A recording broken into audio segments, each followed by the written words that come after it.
Welcome to another episode, everyone. What happens on your first day in prison? And your first day in prison is different than your first day in a maximum security prison, your first day in general population, your first day in the county jail, your first day in CYA. I'm going to bring you all of these stories. As many of you know, I've done over 30 years of incarceration. And I'll talk to you about the first day in all of these situations. And all of them were very different and life-changing. Here, this individual talks about his very first day in prison, and it's fascinating. Let's get into it. So while scrolling through the comment section of yesterday's video, Jake Nash asked if there was a first day in prison video, and realizing that there wasn't, I thought, what better time to do one than today? Now, I've mentioned before that when you leave jail to go to prison, how they wake you up at 3 o'clock in the morning telling you, Guerrero, pack your shit, and how you're escorted down to a holding cell to await transport to prison. But one thing that I've never mentioned is the fact that they dress you out before you are transported to prison. And what that means is they take you into a cell, strip you of all of your jail attire, your jail jumpsuit, whatever it may be that you're wearing inside of the jail, and then give back to you the same exact clothes that you were arrested in, the clothes that you came into the jail wearing. And in a lot of cases, you have not seen these clothes in a very long time. It could be months or even years. But again, they strip you of your jail attire. Yeah, it depends on how long you were fighting your case there in the county jail. However long you have been locked up, however long you've been in the county jail, that's how long it has been since you have put on your attire, your street clothing that you were arrested in. But now when you're heading to prison, as he just alluded to, they dress you out and put you in the clothes that you were arrested in. It's going to be your last time wearing street clothes for some time. It's going to bring back memories. Of course, you're going to be flooded with memories of the day that you were arrested, the day that your life changed forever, because you're putting on the same clothes that you had on the day that you were arrested. And so driving or riding on that bus shackled up with your street clothing on after being in the county jail for however long, a year, 2 years, fighting your case, and now you lost your case and you're headed to prison.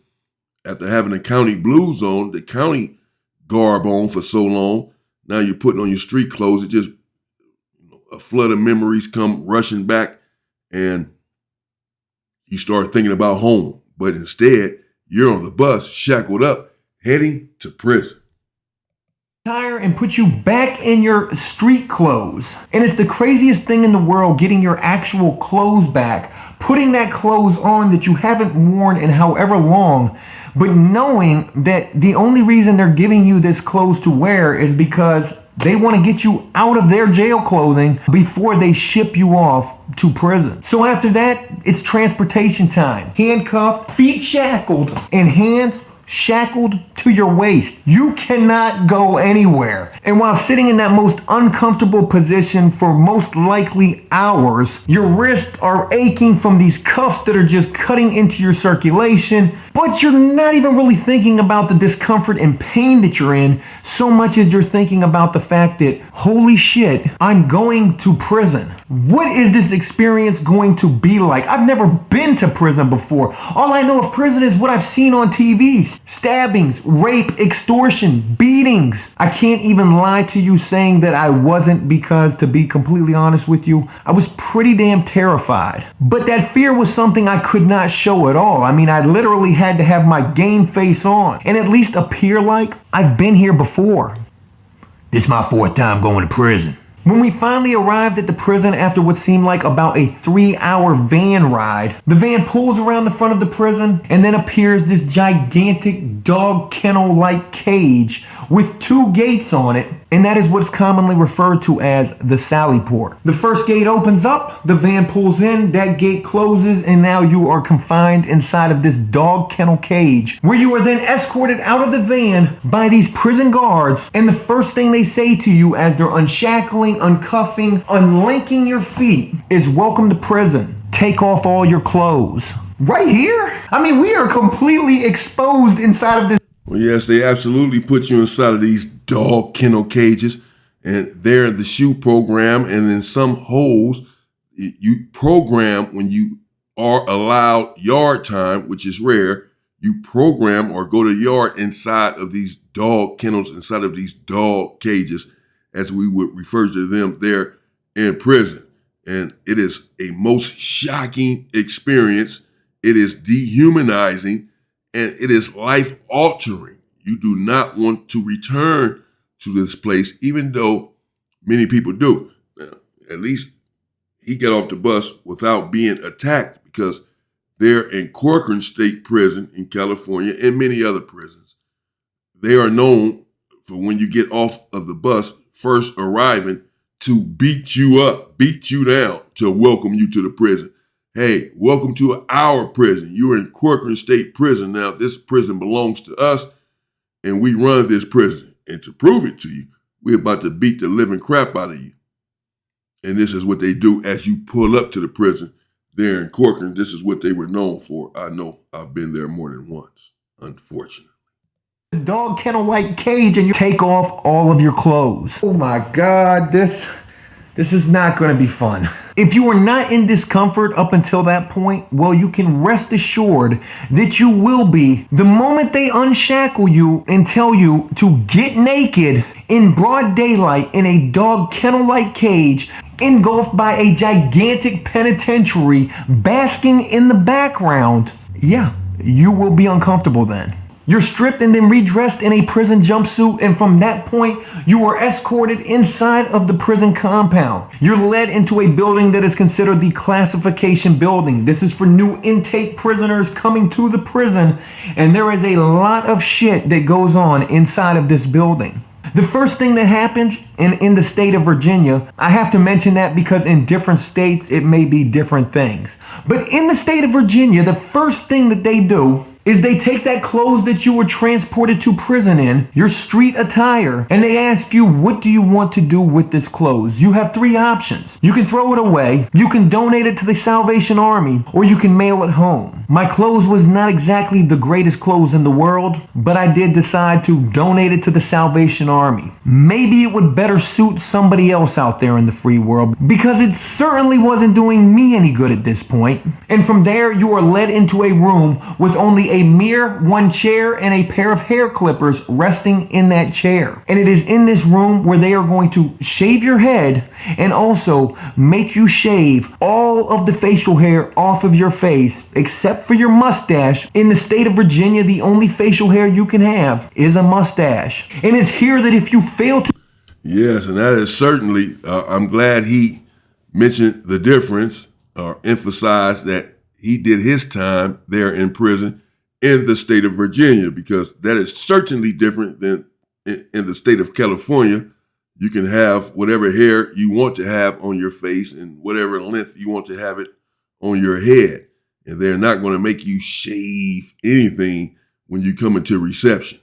No one is really going to go for that. They actually came up with something some time ago where they were talking about, making it where you had to have low hair, low cut fade, such as this, or what have you, but it never really came to fruition because nobody's really going to go for that.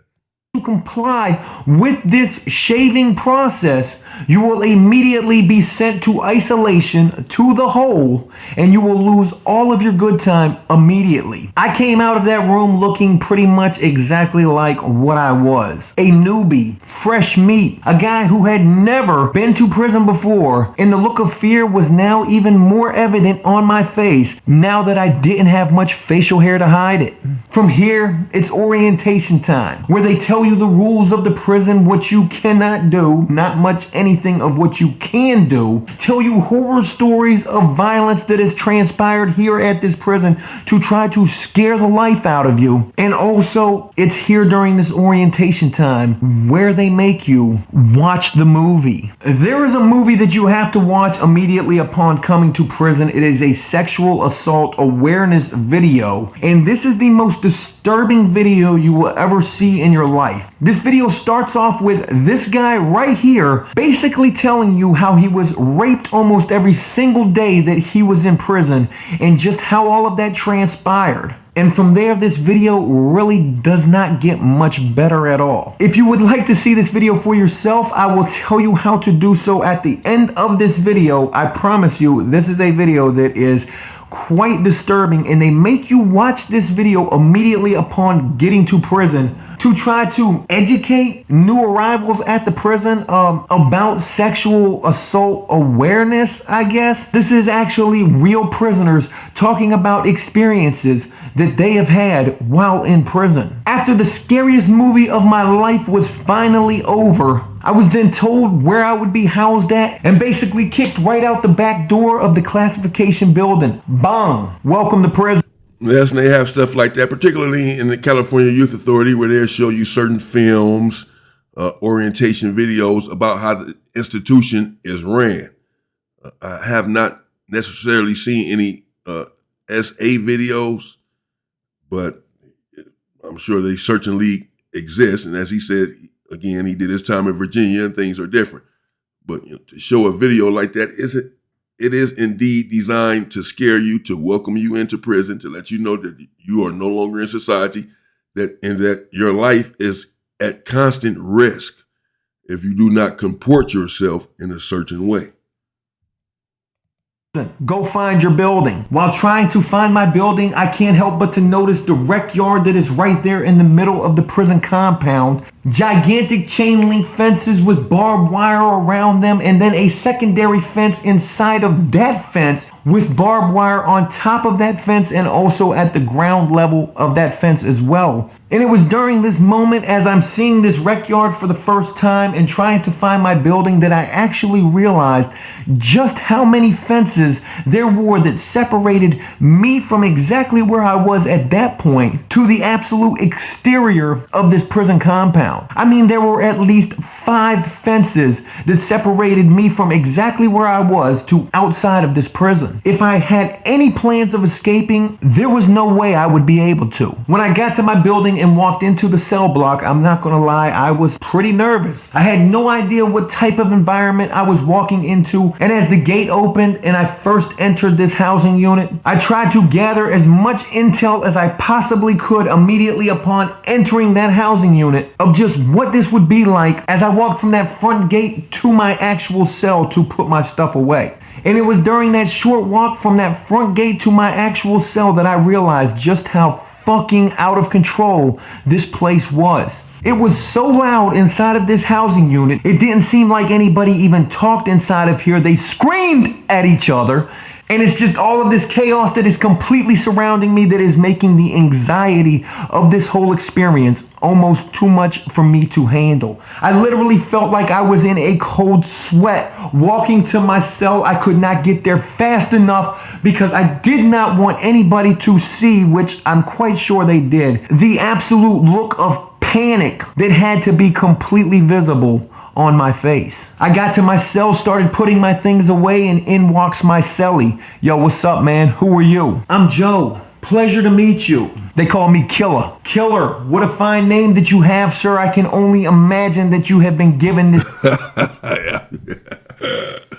I'm Joe. I'm Joe. Nice to meet you. What's your name, Killer? Oh, man. He up in there shook up. Oh, I feel your pain, brother. I was going through the same thing.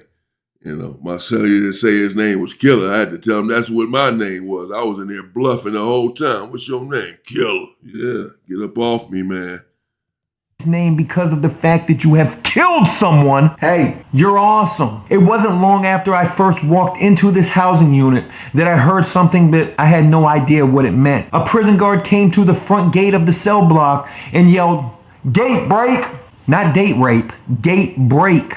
Gate break? What the hell does that even mean? Gate break! And he then opened the front gate of the housing unit and prisoners started filing out through that gate. Me having no idea what gate break means, I decided to follow suit. And what I soon learned was that gate break meant it was time for rec. Every hour they do a gate break during rec hours, and that was your opportunity to either go to the rec yard or come back to the cell block. Okay, well at least I'm picking up on these things now. And it was during that first prison rec experience where I would meet the first person in prison that I would become cool with. I will never forget this guy for as long as I live. His name was Slick. He was from Tennessee, country as they come. Tall, skinny kid, taller than me. I'm 6'4". This kid was a giant. And it was during that first prison rec as I was walking the track. There's a track inside of the rec yard where it's like prisoners aimlessly walk this track, almost looking like walkers from The Walking Dead. Basically walking, going absolutely nowhere except in a circle. But it was during this time that I was walking this prison track where this guy came up to me and said, "Hey there, how you doing? What's going on, man? I couldn't help but notice you was walking that track by yourself there, and I reckon I would join you." Okay. Where you from?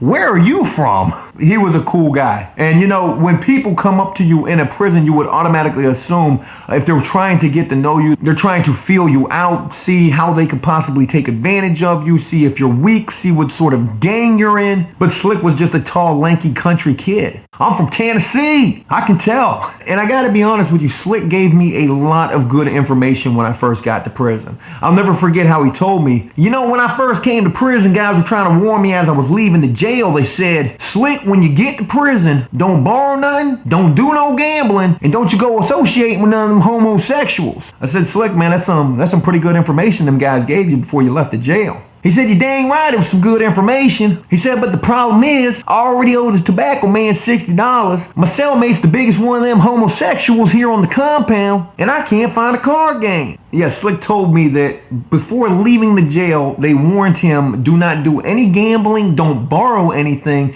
and don't associate with any homosexuals at prison. And then he tells me that since getting to prison, he already owes the tobacco man, the guy who has the cigarettes in prison, he already owes this guy $60. His cellie is the most notorious homosexual here on this compound, and how he can't find a card game to do any gambling. This guy was having the time of his life here in prison. In fact, as we continued to walk around that prison track, Slick actually pointed out to me who his notorious homosexual cellmate actually was. There we go right there, that homosexual cellie of mine. What? Where? See that guy over there sitting next to that other guy on that picnic table? Yeah, the one right there with his hand making that jerking movement next to that other guy. I actually witnessed Slick Cellie sitting out on a picnic table next to another prisoner with a shirt over top of the lap of the other prisoner while Slick Cellie sat there jerking this guy off right there on the prison rec yard. We walked by this guy and he was like, Yeah, he was 50-50. He was on a 50-50 yard, this guy here. He was on a PC yard, protective custody yard. There's no way that on a general population yard, particularly a maximum security yard, but I don't even care if it's a minimum security yard, that individuals will be out there on the yard in public. First of all, in a maximum security prison, you can't even come there if you're a rainbow. They're not going to let you on the yard. It's not going to happen. Nevertheless, hypothetically speaking, if for some reason you were able to be on the yard, there's no way that you can be on the yard, because that's disrespectful to all of the men that are on the yard. That's just disrespectful to everyone else. Individuals over there playing cards, individuals walking the track, individuals working out, what have you. And you over here involved in an S act on the yard, it's not going to happen. You wouldn't even try something like that. You will, man, you would not be able to walk off the yard. As soon as anyone noticed something like that, the whole yard would rush you. You literally have 200 people on you. How can you survive that attack? It would not happen. So, but again, he's in Virginia and he did his time elsewhere, and I don't know what kind of yard that he was on that would allow individuals to be on the yard involved in something like that amongst a lot of other men. Those individuals were bold and apparently felt like they can get away with it, and apparently did get away with it. That's wild work right there. Literally walked by this guy and it was like, "Hey, Slick, that's your cellie?" When that rec period ended, we were told rec was over and basically told to go back to our cell blocks. And while going back to my cell block, I learned exactly what a blind spot in prison is. And basically what that is anywhere that a guard, a mirror, or a camera cannot see. And a perfect blind spot happens to be stairwells inside of the buildings where the cell blocks are. And it was in this stairwell that I literally had to walk right past the guy who was getting the shit stomped out of him in that stairwell. Let me just step right over this so I can get back to my cell block because I don't want any parts of this. My first day in prison was crazy. There was a lot of crazy things that I was feeling during. Yeah, you certainly don't want any parts of it if it does not concern you. And that's the advice that they had given the other dude, Slick or whatever, as he was leaving the county jail, was sound advice. You don't want to gamble. You don't want to get caught up in that because, if you go into debt and can't pay it, then your life is on the line. But not only that, if you get someone else in debt and they can't pay it, now you're still in a situation where you have to do something about it. So it's just a double-edged sword and something that you want to stay away from, if at all possible, there in prison. And you want to stay away from the other stuff that he referred to as well, because all of these things can put you in the crosshairs there in prison. But, if you could just go and mind your business, then you'll be able to survive like anyone else.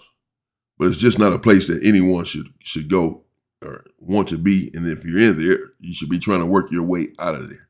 During that first day, fear, nervousness, anxiety, a sense of panic, and I had to do the absolute best that I could to suppress those feelings and not let any of that show. My cellmate, the guy Killer, who undoubtedly killed somebody, he actually turned out to be a pretty alright guy. But I never could have known that on that very first day. And to get to prison for the very first time, to have to experience everything that you experienced during that first initial period, and then to be housed in a cell with a guy named Killer, knowing absolutely nothing about him, trying to go to sleep that night basically didn't happen. I have no idea who this guy in the cell with me is. Therefore, I don't think I'm going to be doing much sleeping tonight. But that's pretty much it for my first day in prison. It was absolutely hell. And I hope that's something that you never have to experience. Hey, look, that's it. I hope you enjoy.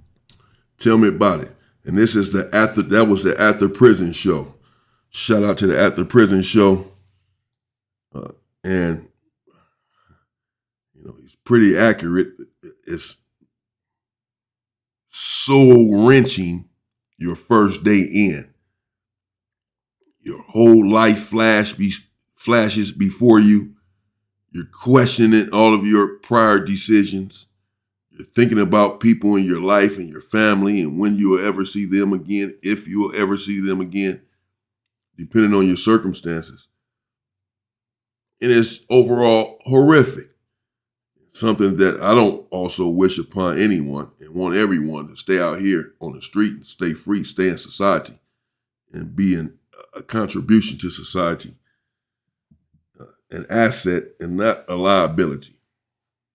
Not a violent individual that will lead you to prison, because in prison, the violence just continues.